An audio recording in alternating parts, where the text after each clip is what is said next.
penultimate stop in the FIA World Touring Car Championship calendar, rounds 21 and 22 of the series. We're at Shanghai, at the home of the Chinese Grand Prix. It's a first appearance for the World Touring Car Championship at this track. Just 3 corners of the full Grand Prix circuit being cut out. It's going to be long and fast, hard on tyres and brakes. It could be a real humdinger. Well, good afternoon, everybody. Welcome to Shanghai. There you can see the scene with cars getting ready to take on this Chinese track for the first time. FIA officials there with Yves Baculen, the head of the FIA Stewards College that oversees this World Touring Car Championship. He is the permanent steward. Ivan Muller, the championship leader once more.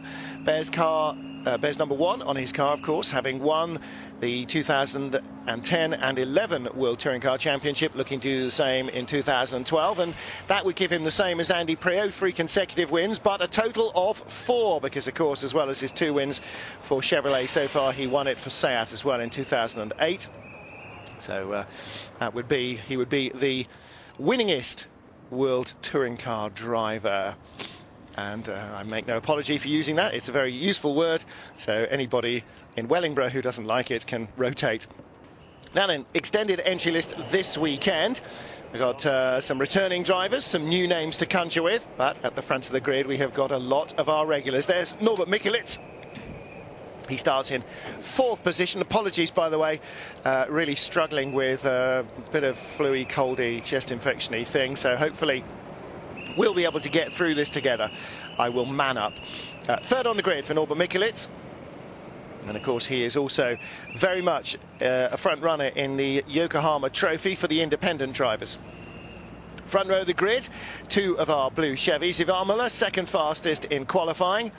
And the Frenchman outscored in terms of fast single lap pace, again by teammate Alain Menu, the Swiss driver, taking his 3rd consecutive pole position. His 3rd this season, tying Ivan Muller. They have now had 3 each. Tarquini's 2, Huff 1, and Norbert Mikulits, Norby, has had 1 as well.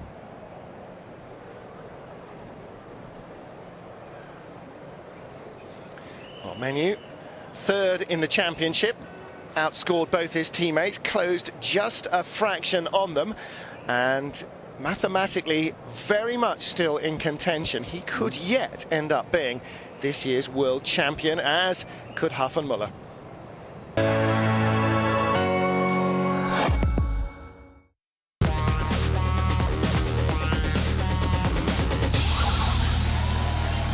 ATS high-tech wheels, world champions with Chevrolet.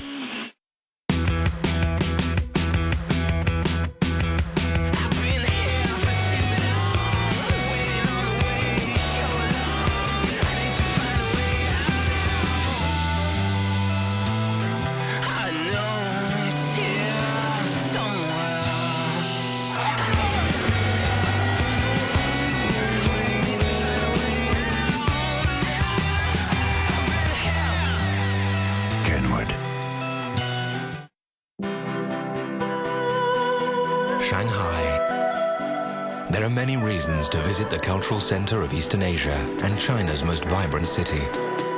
And this November, there's yet another. The FIA World Touring Car Championship debuts at the Shanghai International Circuit. Come and share the excitement of a weekend of unforgettable racing in an unforgettable city. The FIA WTCC in Shanghai, from the 2nd to the 4th of November.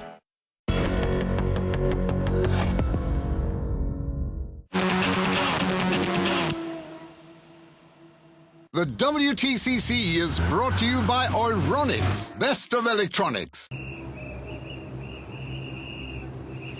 So the grid is clear.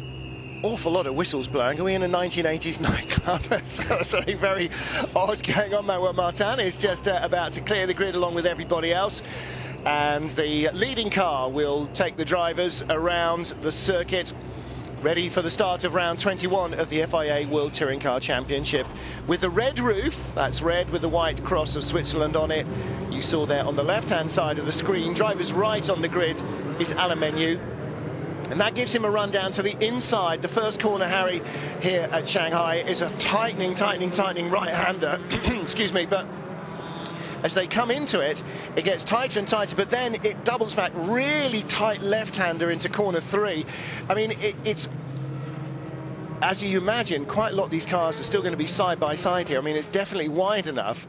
The sort out into corner 1 might not be a sort out into corner 1 at all. We've still got to sort ourselves out probably through turn 2 and 3 here, and maybe not until we get out of the little cut through at turn 4 here that you can see the Grand Prix circuit will go off to a moment to the driver's left. They may still be trying to sort themselves out into some sort of order at that stage. Yeah, there's a couple of changes of direction which are quite fast in turn 4A and turn 4B.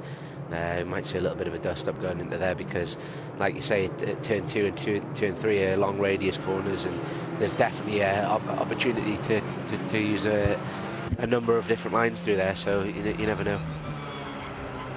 On board with Norbert Mikulits, leading the Yokohama Trophy, 11 points ahead of Pepe Oriola. Stefano D'Aste, winner last time out, of course, and Alex McDowell, who had a good weekend last time out as well, a couple of weeks ago.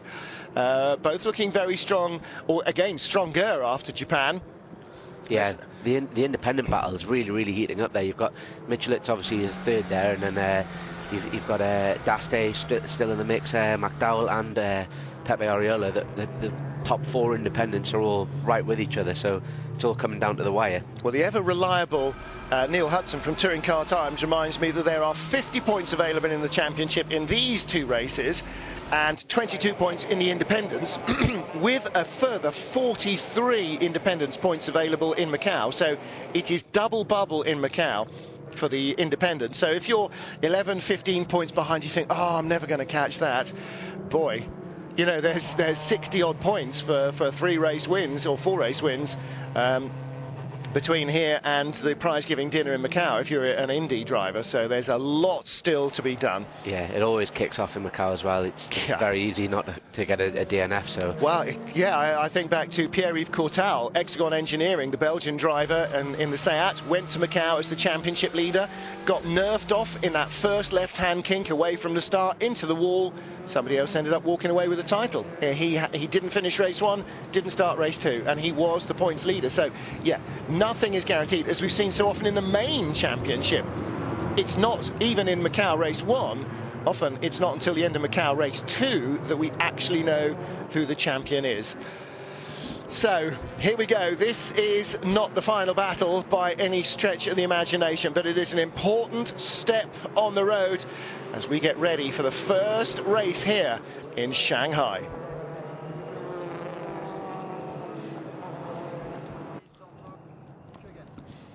Here we go, ready for the red lights to go off. They are in decent formation, at least the first 4 or 5 rows. Further back on the left, Pepe Oriola and a few others sticking their noses out. It's a long hold, away we go. Colin Turkington's yellow nose shows quickly. So does Norbert Mikulits, but a great start from Rob Huff. Now he's taking no chances, tucks right in behind Alain Menu, and as long as he stops, Muller hits Menu, turns in, tries to get around the side of the Swiss. And who got through that? Menu did, and then Muller and Huff are together. Duda Carlos got off. Follow the leader, thank you very much. Menu, oh, Muller gets turned around, the nose of Mikulits, contact there. But again, front-wheel drive rule 1, buries his foot in the floorboards and drives his way out of it. Through has gone D'Aste to 3rd. Muller is in 5th. Oh, contact further back. Oriola and Turkington's in the middle of that. Colin will be heading to the pit lane, and we may, as we see everybody flying off track, have real problem. That's McDowell smoking heavily as well. Mikulits is down in about 10th or 12th position. Harry, this is one of the widest tracks they have ever raced on, and it's like they've got magnets attached. They can't separate themselves. Yeah, I think with all these changes of direction, that certainly seems to be being the case. There's a lot of contact there in the opening lap, and like I say, it's a really wide track. So now, where's Muller got to? He was in 3rd when he buried his foot and restarted. I'm not seeing him. Have we lost Muller? Have we lost the championship leader? Yes, at the moment.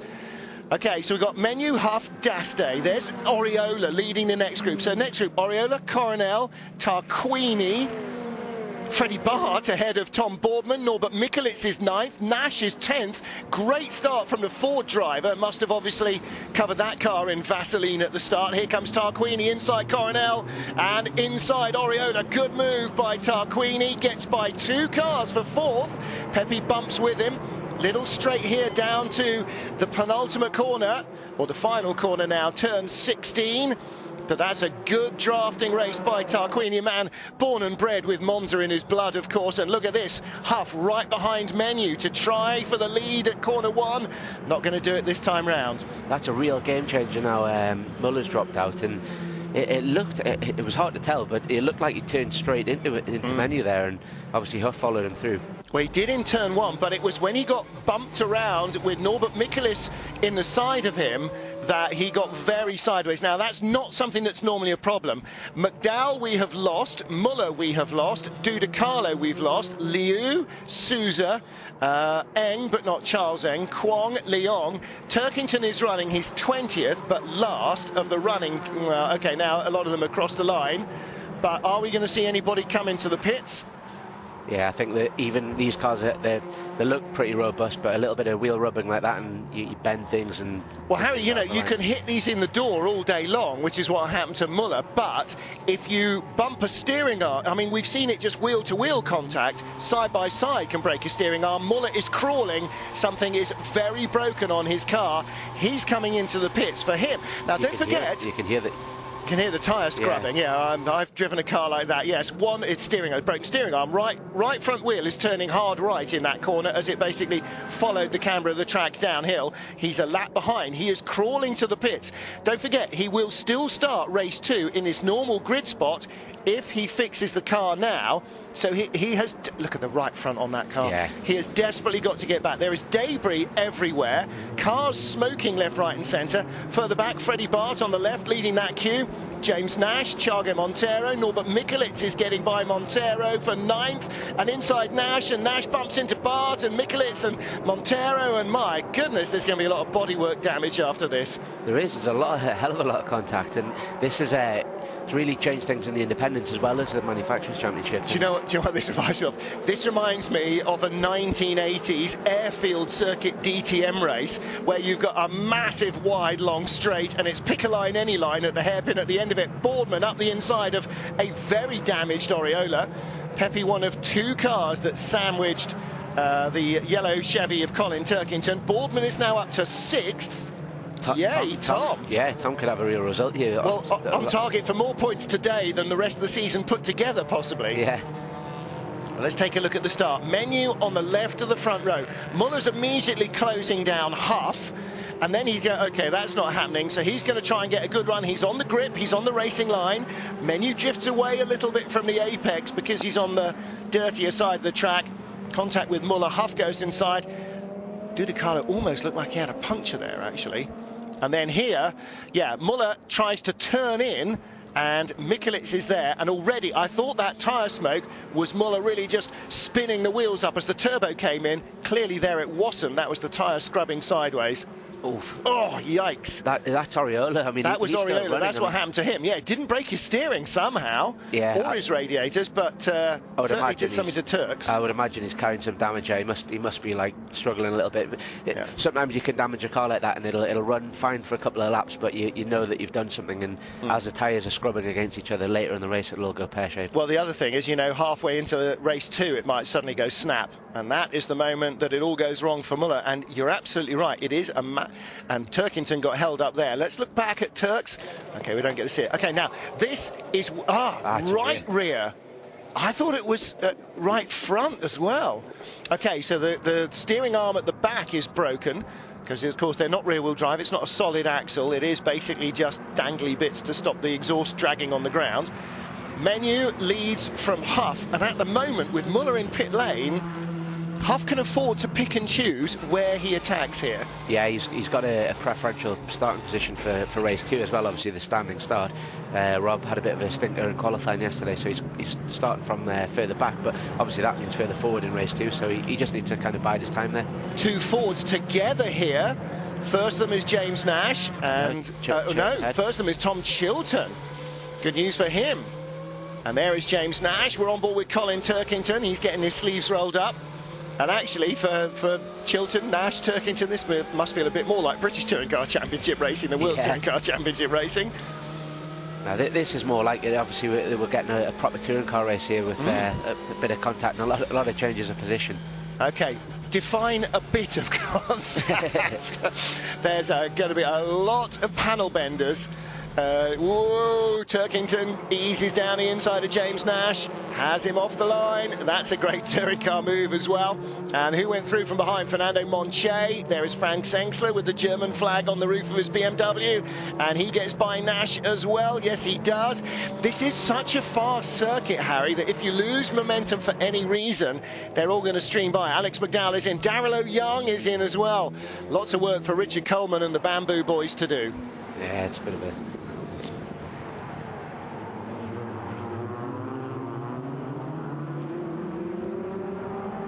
So, race control looking at the incident between car number 1 and car number 5. Well, 1 is Ivan Muller, of course, 5 is Norbert Mikelitz.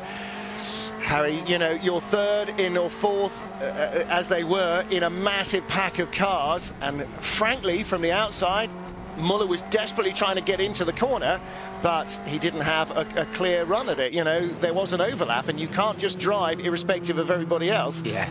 For me, that was a racing incident, and Norbert didn't do anything wrong there, really, and neither did Ivan. But it just, you know, it's one of those things. You get a bit of that in the first couple of corners, and you know they've both been fairly unlucky. I mean, Norbert's right down there. This is really hurting Norbert's independent championship battle here. Now he's down in 18th. Well, again, you know, it's going to start to really tighten up the Indies. Third on the road is Stefano D'Aste. He's the best placed independent in this race. Next to the Indies is Tom Boardman, not a championship contender. Then Bart Oriola. He's scoring, but not that much more than Mikelitz. So, all very entertaining. On board with Chaga Montero, rather, following Freddie Bartz. This is now the battle for 7th, because they've got by Oriola, or at least Tiago has. And there is Pepe Oriola right behind, with Mehdi Benani, Alberto Cerchi and so on. Turkington, who was 20th on lap 1, is now 12th in the background there, the yellow car, ahead of the Fords of Chilton and Nash. And actually, for a car that didn't qualify well, the Honda, as in Japan, is looking much more like a raceable proposition again.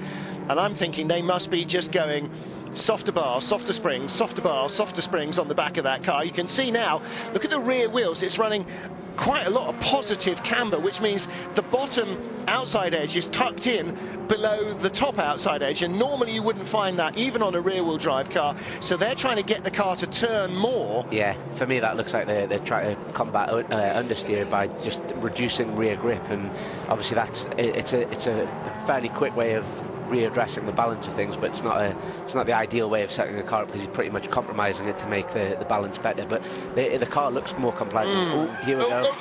I was about to say, these cars all look like they've been going banger racing, the bits that are missing off them, and actually some of the driving makes you think that as well. Mehdi Benani really helped off there, wasn't he? That was a bit of a three-way squeeze, and unfortunately, in the background there, Oriola and Cerchi, and Benani trying to get back online just too late. I think, in fairness, that's Benani's fault there. He's just trying to put the car somewhere where there's no space to put it. Well, he's got friends and family here down at Pro Team. Not looking too happy, but unfortunately he was a long way offline on the inside and tried to move over to driver's right to claim the line. Sadly, he tried to get his foot in the door when it was almost closed. Well, Menu clearly out front at the moment, quite happy. Second and a half, nearly ahead of Rob Huff, 1.4 seconds very nearly. Rob will know exactly what's going on here. His engineer will be saying, you know, Muller's out of the race. All you need to do is, you know, make sure you get to the end there and just, you know, keep going.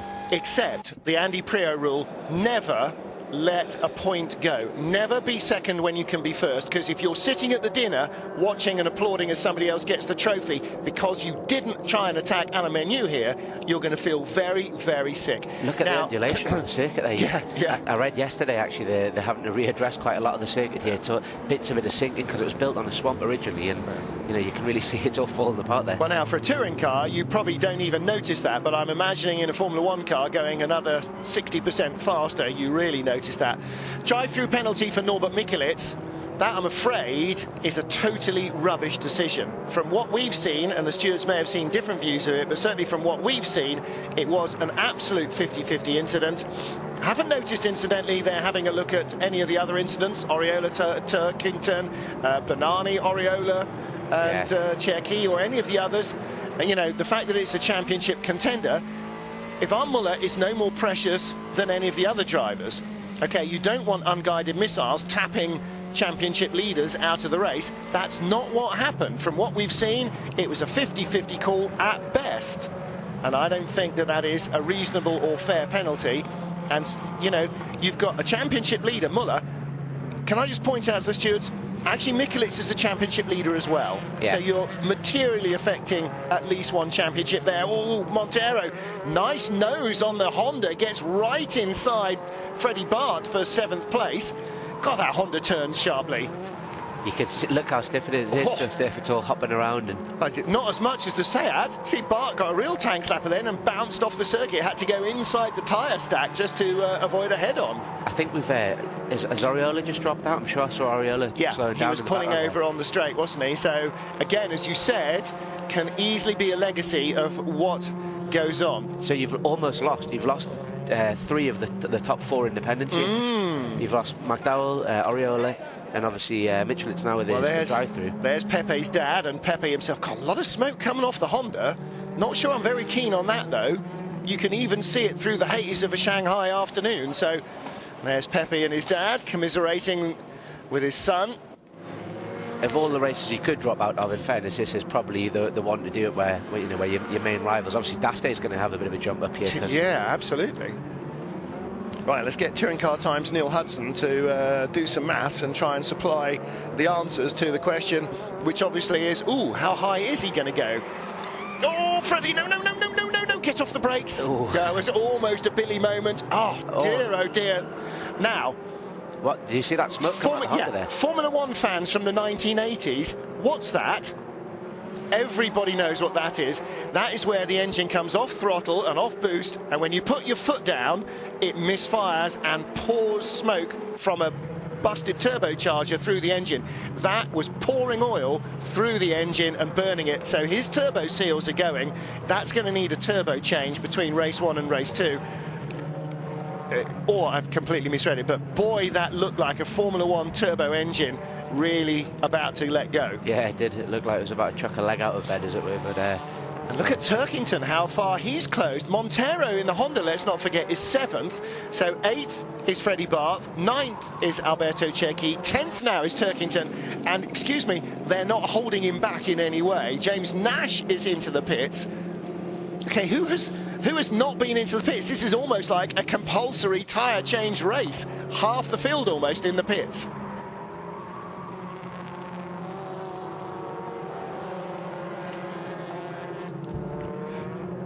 Colin Turkington in the yellow Chevrolet on the back of this group. Chaga Montero, despite all that smoke, appears to be pulling away, and in fact we haven't seen a repeat of that, but maybe he hasn't got...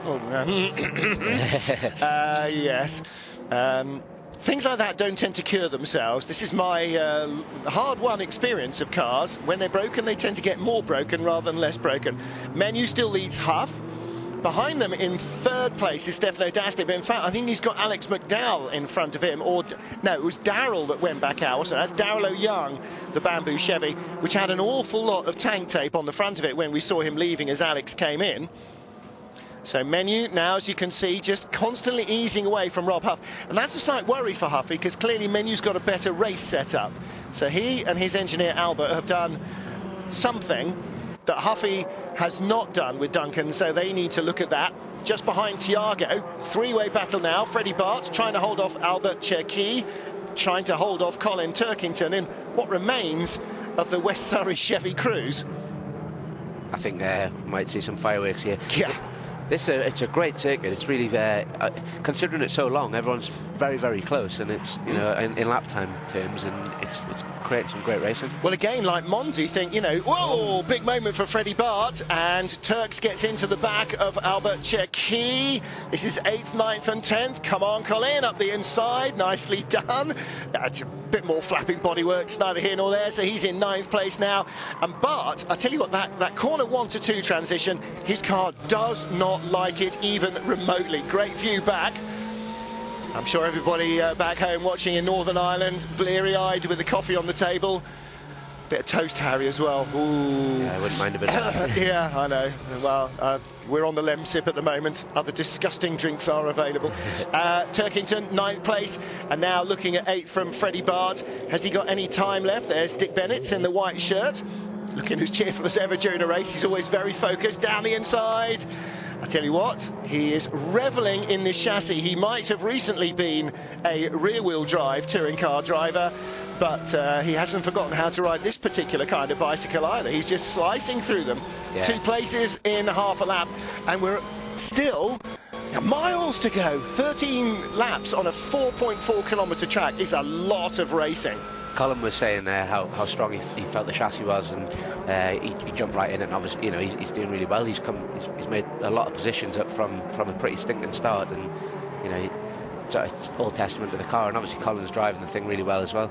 Well, he was 20th at the end of the first corner, or probably lower. He's now up into 8th place. In the background, you saw Tom Chilton battling with Franz Engstler. Don't know who's... Ooh, Engstler's got by.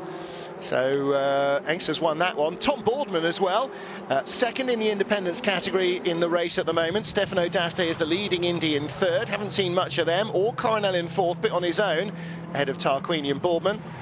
Montero, somehow that Honda engine still going, so clearly Mugen know how to build an engine that is well strapped up as much as anything else. Montero's come from 17th there. Yeah. Not too bad, is it? Yeah, no, 17 on the grid. 10 places. I mean, it did help. There was, you know, all the cars in front sort of fanned out like a red arrows formation. Of course, you know, on the one side, everybody's whoomph offline and all over the place. And so there might be a gap for you, the downside of which is they're all going to try and funnel back in at some stage, and so those gaps tend to disappear, as Colin Turkington found early on. You know, had he not got bumped where he was, he might be 4th by now, or possibly up to 3rd even. Tom Boardman's having a really good run here. I mean, obviously it helps with the carnage that ensued on the opening lap there, but he's doing well. He's second independent, like you said before, and I think this is probably, I could be wrong, but I think this is possibly his strongest performance of the season. Second independent, he's 6th in the race, from 20th on the grid. Thank you very much. So yes, you know, may not have the greatest race setup, but if you coat the car in Vaseline before you head to the grid at this track, clearly that is a very handy thing to do, or be on the front row. Which, you know, brings me to race 2 very briefly as this visual spectacle carries on. Front row for race 2, Tom Coronel on pole, Tarquini 2nd, Alex McDowell 3rd if his car makes it back out, Oriola 4th, ditto. Well, that was Pepe going back out, I think. Yeah. Oh, and there's Alex going back out and staying out of the way. Good boy. So vital to get these cars fixed. Now, the one car of real note that has not gone back out is Ivan Muller. In fact, Darrell's gone back into the pits. He's making his 3rd pit call now, Darrell O'Young. So fix something, drive it for a lap. Oh, no, okay, need to fix that, come back in, drive it for another lap. No, need to fix that, come back in. So that's a work in progress, as you see Tom Chilton under pressure from Charles Eng. He's got a good run going here, and again, look, this is a long enough straight. Without the previous one, this is a big, long Monza front straight style straight into a difficult corner. How you turn in on the brakes, it tightens, it starts to climb a little and over the brow, whoa, unwind the lock and dive down into this really tight second sequence here. I mean, it's hard enough for Grand Prix cars. These things must be feeling the pain all the way through those corners. Yeah, it's almost 2 corners in one format. We saw Freddie Bart before. He literally lost the rear end twice in the same corner. Yeah. Well, Chilton still battling hard, 13th place behind Franz Engstler, and again, you know, these are slick tyres they're on, not standard treaded road tyres. You can see how hard, you can hear how hard the cars are working, squealing all the way around. There's Charles Eng. Yeah, slipped it up the inside there and made up a position. Well, now we can see the BMW starting to creep forward and forward and forward. It may just be that the front-wheel drive tyres are in trouble now.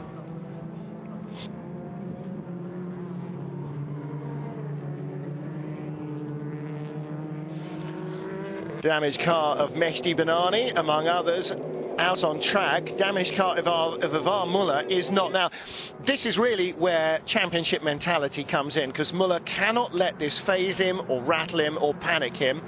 He has got to sit there and wait and trust the team. You know, these guys can build his car back together quicker than anybody else, and if they can't do it, it can't be done. So he has just got to sit there and try and find some little nice, calm, zen place to be. Duda Carlo just coming back out of the pits there, behind Pepe Oriola. So his car is running it. I know, it's a bit of a shed, it has to be said. I tell you what, again, Harry, you know, talk about a team sport. Okay, you've got no co-driver, there are no pit stops, no tyre changes, but boy, 15 minutes of repair time, there's going to be a few body panels, particularly front and back bumpers, being thrown at a few cars in a real hurry. Yeah, definitely. I think Oriola's got a bit of extra cooling for his front tyres out. It might not be a bad thing. Well, it might not be a good thing either, because, of course, what you've done is you've carefully crafted brake ducts to cool the brakes, and those all rely on getting airflow through the front splitter to where the brake ducts are, and if those bits are being knocked off, ripped off, or the air for some reason is stalling around it, you might end up with brakes that cook themselves as well. Yeah, good point, especially with that massive stop at turn 14. Yeah, I mean, there's a few where you really, I mean, we've seen it, you know, morning warm-up cars sliding off all over the place because they're out braking themselves. You really can avoid or can afford not to have a brake problem here, because that is, yeah, it's almost as bad as having a power problem. Look at Tarquini's car. You can see the red and white say out there, third back in the queue behind Stefano D'Asti, our third place car. Tarquini is fifth. There's Coronel in fourth. Look at Gabrielli's rear wing when he turns into the corner. Normally the little rear wing on the back of a hatchback kind of is a bit like a normal car. It does tip up at the back. Guarantee, like we saw in qualifying rather, Tarquini's is actually laid back, so it's either generating no drag at all or negative lift. Darrell Young in the background staring at the front of his car as the boys at Bamboo work on that. As you saw, Ron Hartfelt, the head of engineering at RML, watching progress of their two cars from the pit wall. And of course, one of the things that Ronnie will be doing is keeping an eye on what's happening with Ivan's car as well. We have got one lap to go, and Muller's car has not made it back out on track. Now, actually, that doesn't matter as long as it's fixed before the cars get back into Parc Ferme. So they've got another 3 or 4 minutes. And I'm not sure how you judge that. When does Parc Ferme commence? At the checkered flag? Yeah, I think it does. I think, but obviously, if the car's not in Parc Ferme, because it won't be now. It's been withdrawn from the race. Well, no. You can still. I mean, you can work on it during the race is still going on. So as soon as Parc Ferme starts, if they touch it then he's at the back of the grid, instead of in, what should it be in race 2, in like 9th place. He should be on row 5. He could end up not 9th, but 27th. Yeah, no, that's, yeah. Or in fact, right. 28th, last. Yeah, he definitely 100% doesn't need that. No. Stefano D'Asti, the lead independent driver. Well, D'Asti, 2 outright wins this season. What a year he's having. I tell you what, if he ended up somehow overhauling Norbert Michelis and winning the Yokohama Independence Trophy again and again back with Vika Sport, with whom he won it before, boy oh boy, that would be an Italian that'd be hard to tie down at the prize-giving dinner. D'Asti is he's really come onto good form towards the end of the season here. He's had some really good races of late, and yeah, there we go. Checkered flag is out. Alain Menu unchallenged by Rob Huff after the first lap or so, and again Huff may well have decided that sitting there was the best way of going through. Headlights flashing from Stefano D'Asti. Boy, he's going to be bouncing up and down like he's spring mounted on the podium. So 2 Chevy drivers, and there are the Vika Sport crew. Again, tiny, basically family operation. I mean, it's a really close-knit team behind them. Coronel, Tarquini, Boardman, Montero racing. It's a drag race to the line, and he just beats Turkington to 7th place. So 17th on the grid to 7th for Montero, but 20th on the grid to 6th for Boardman, and 20th after lap 1 to 8th for Turkington.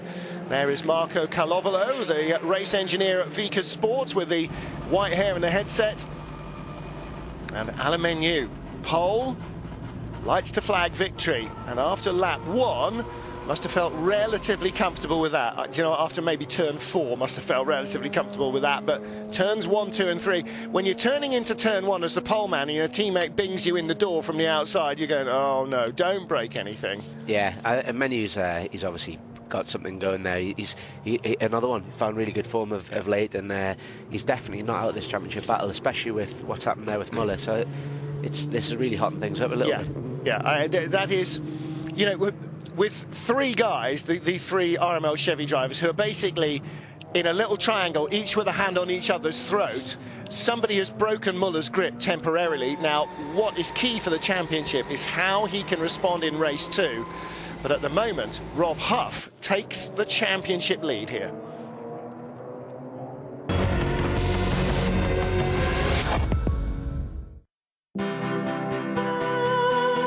Shanghai.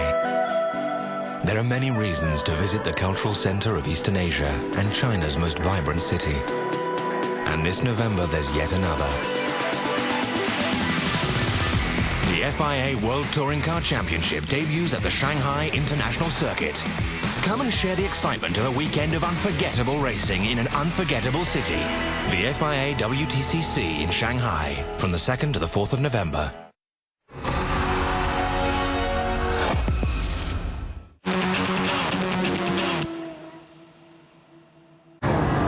Japan quality. Yokohama, your tire. Track.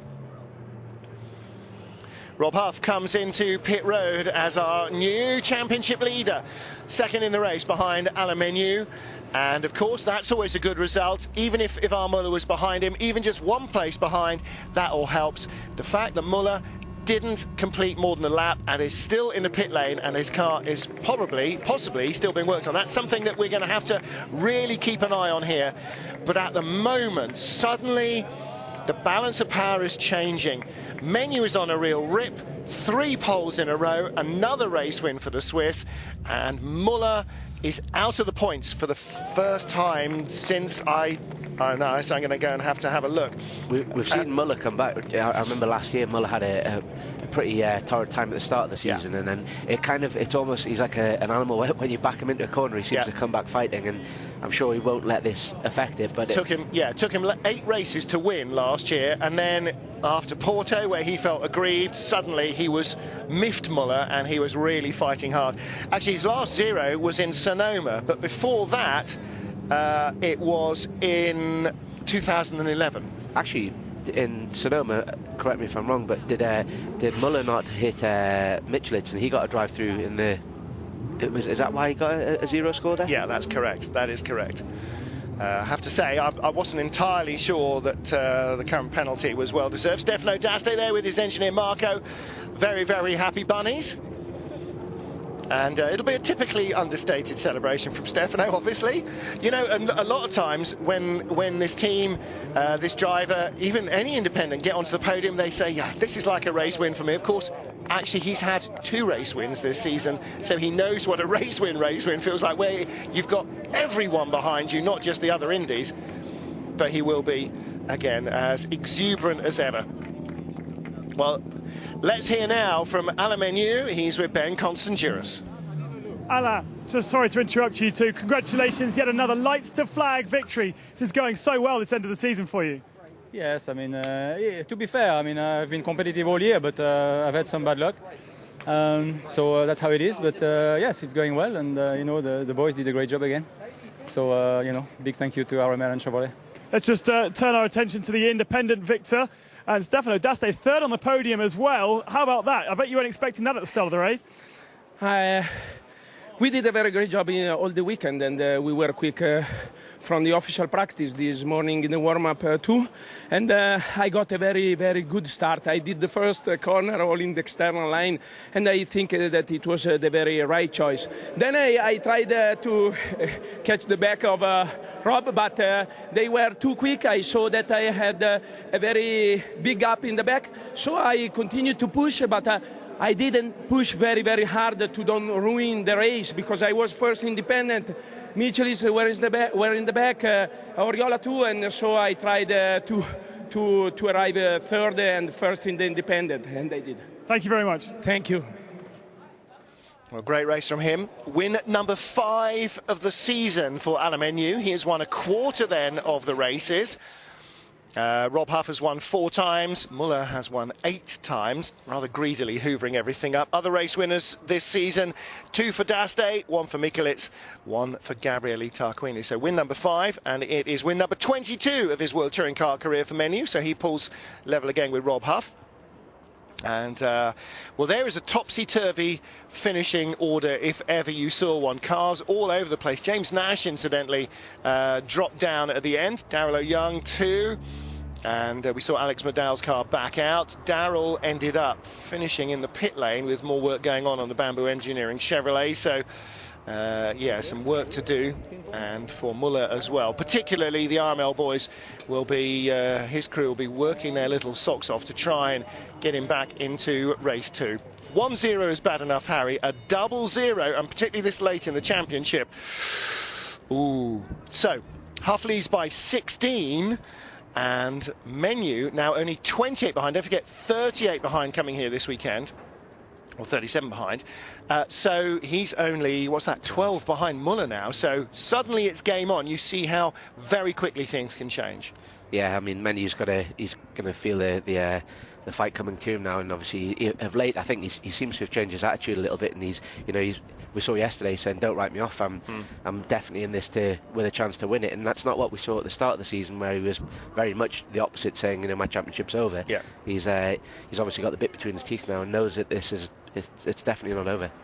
Colin Turkington, 21st in the championship after 1 race.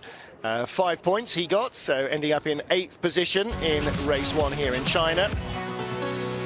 And well, it was a highly entertaining debut in Shanghai. And can we come back here again next year, please? That would be very good indeed. First corner it started, and then through corners 2 and 3. Well, to say all hell broke loose would probably be understating a bit from some drivers' viewpoints. Lots of contact, only 1 penalty in the end, and that was contact there. Mikulits behind Muller, but you can see how far Mikulits was behind there as Muller recovered from that slide. Mikulits was hard on the brakes, but Muller, as far as we could see, was turning in on him, and there was nowhere else for the Hungarian to go. Harsh penalty, and undeserved, I'm afraid. Again, the stewards, I'm not sure, doing a great job with that. Now, the FIA need to get their act together and get some consistency sorted, because that was completely unjustified. Yeah. What you need is a hardened touring car veteran, a guy like Muller or Menu or like John Cleland, who knows what a cynical punt looks like and can tell the difference. I have trouble with that. I mean, a lot of fans have trouble with that, and clearly the stewards have not been touring car racers in the modern era either. And so it is, it's important that you try and judge it on intent as well as result. And when 2 cars are going for the same bit of road, in the first couple of corners, Muller was not clear in front. No, and he was already punted sideways from his own move anyway. He was out of control, not in a bad way, but he'd already lost it as far as I could see, and certainly Mitchell, he didn't deserve a drive-through for that, and it's completely wrong. And it may well be, I mean, it was the right rear of Muller's car that was damaged. It might well be that, in fact, the reason he was so sideways across Mikulits when he was trying to turn left is that rear right suspension may already have been broken from contact with Menu in the first corner. He might have been going off anyway, no matter who was behind him. I think all ends up, that was a duff decision. Stefano Daste on the podium in 3rd place. Rob Huff in 2nd position. And Alain Menu is our race winner. Now, Huffy, where's the Movember moustache? Come on, Menu's got more stubble going on. I expected to see something very 1980s movie star of a certain genre, perhaps, going on there. He's clean shaven. Some facial furniture. Yeah, definitely. And for Muller, well, nothing he can do about that. Let's hear now the anthem of our winning driver.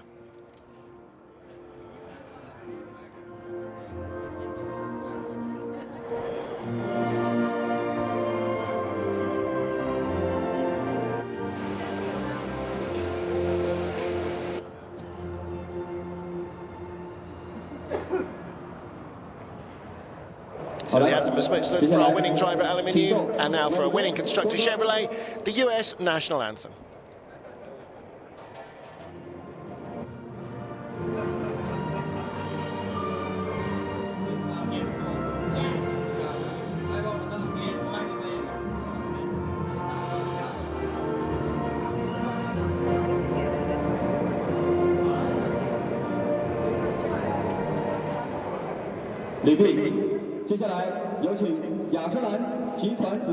So there are your overall top three, and of course Stefano D'Aste is going to need 3 hands now. 1 for his trophy for third, 1 for his Independence Race Win trophy, and 1 to carry the fizzy stuff as well. So our trophy presentations now get underway.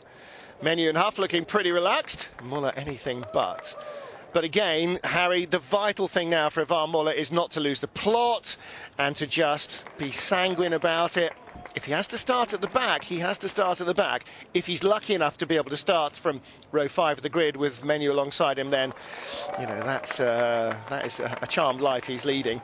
Eventually, into every life, a little rain must fall, and it's how you make the most of it that's going to be vital.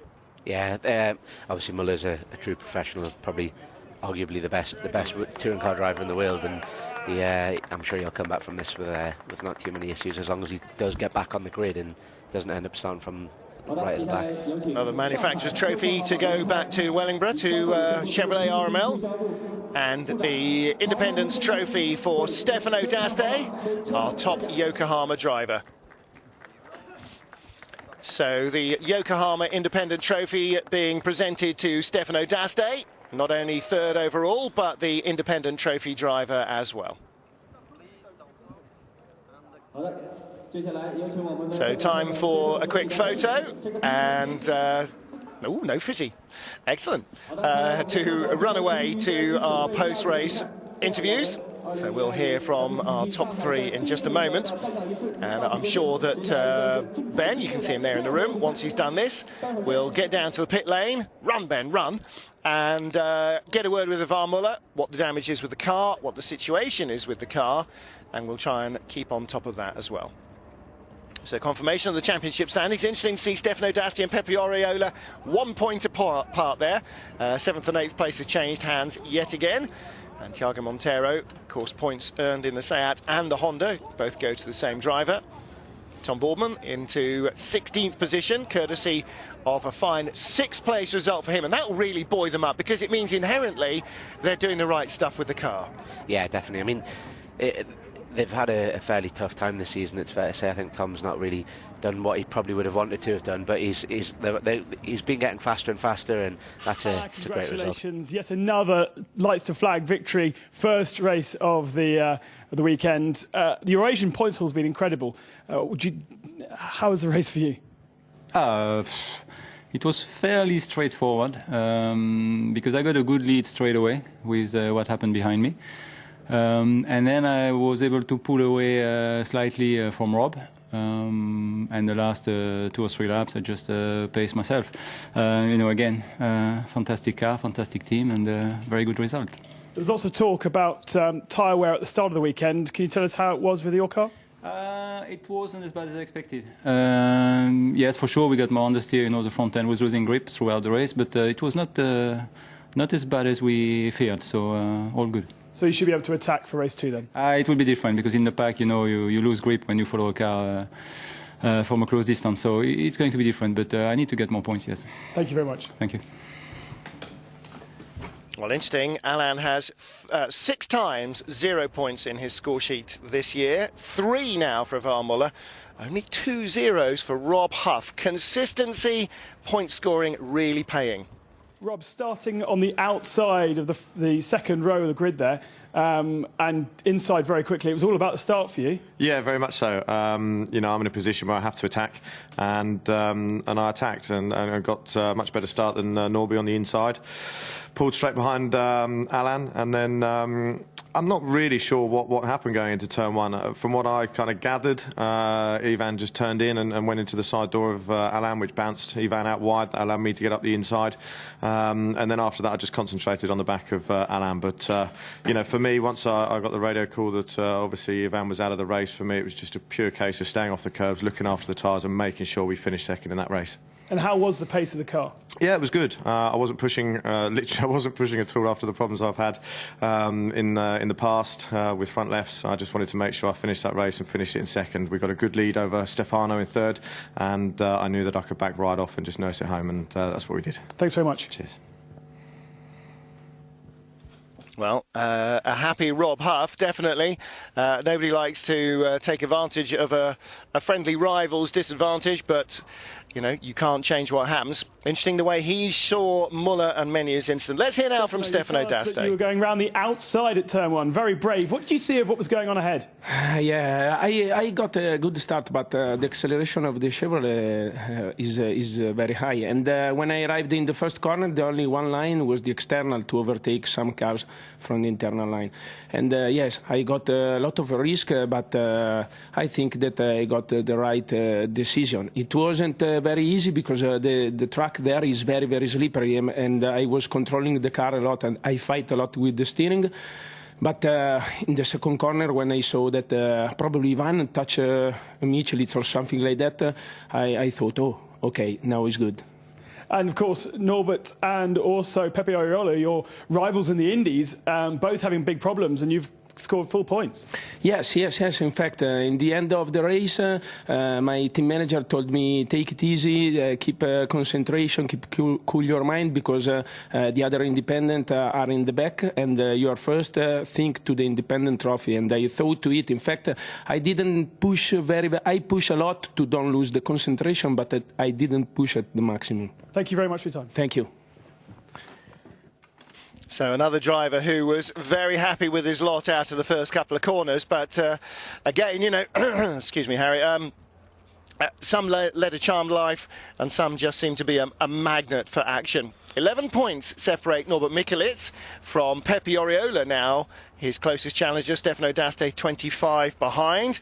And don't forget their points scoring in the second race, of course, and then double points going into Macau. So in fourth place, Alex McDowell, not really what he needed, a 0 here. He really could have done with being, again, right up the sharp end, but too early to start giving up on any hope of a championship. Things can happen. Yeah, we didn't see what happened there. He obviously took on some damage somewhere with all the shenanigans that were going on, so I'm not 100% sure what happened there, but he'll be pretty upset about that, I would imagine. Well, it seems that any yellow Chevrolet attracted lots of damage. Let's have a look at the first corner here. OK, that's the contact there that breaks Muller's right rear suspension. But Muller and Michelitz, well, Muller is trying to turn right. Michelitz is inside him. I'm not quite sure where Michelitz was supposed to go in the eyes of the stewards. And as for all the rest of it, any investigation into any of that? Certainly nothing that we were informed of in any way, shape or form. And it was, you know, a rolling demolition derby. There's Alex McDowell. So here's the answer. Oh, into Turks. And then, OK, no contact with Muller. Muller's car, at that stage, very broken again. Looking back from Muller, there's contact with Michelitz. And then he just gets sideways on his own. Norbert is out of the way there, getting shuffled back down the pack himself. Yeah, it's a really bad decision. You know, it's a racing incident. It was all bunched up, and, you know, do you argue that Muller ran wide or did Michelitz turn into him? I'm sure neither was intentional, but yeah. Again, I can't help seeing that as any more than just two cars going for the same bit of racetrack. Muller was not clear of Michelitz. Michelitz couldn't get out of the inside of it. It was a 50-50 call. Unfortunately, not what was required, being a penalty. There you go.